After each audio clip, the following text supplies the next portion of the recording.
I'm Scott Horsburgh. Welcome to Yelling Up Steading. This DVD is all about how to get the perfect long grain edge joint as we would use when gluing up a solid tabletop or sideboard top.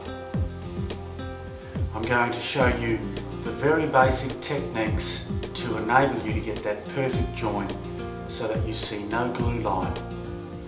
I'm then going to show you one of the techniques on how you can fix a solid top to a carcass so that it will not split, so that you are enabling it to have free movement yet still be fixed firmly and securely. I think you're going to get a lot out of this today, so let's get started.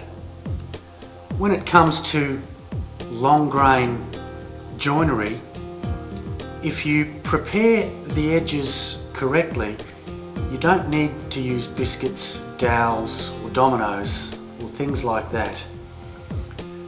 The long grain of the timber is a very strong glue joint, and as mentioned, if we prepare this joint properly, it will hold itself together and it will be so strong that it will never pull apart.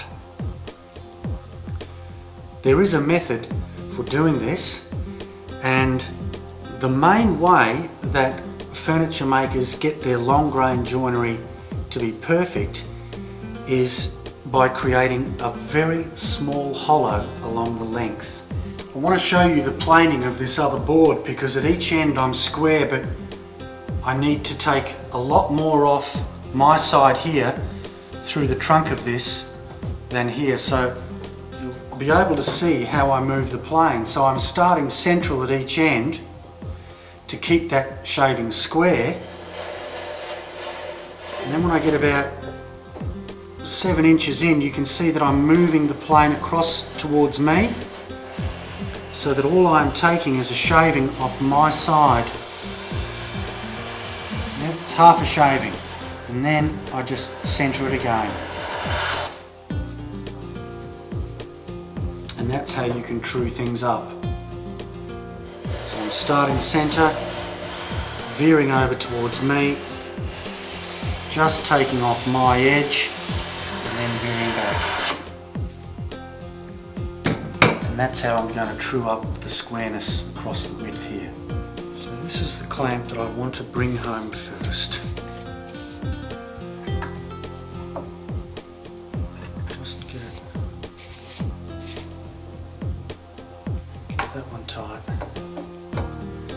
And you can almost see how bringing that one tight has forced squeeze out at either end. And it's because of that compression. So here is one here on the back that you can see is a nice tight fit sideways, and all it does is it moves in and out. The top of the button is 1 mil below the top of this spacer frame on the carcass where the top sits, so it can just pull up slightly when it's screwed and bite on the top.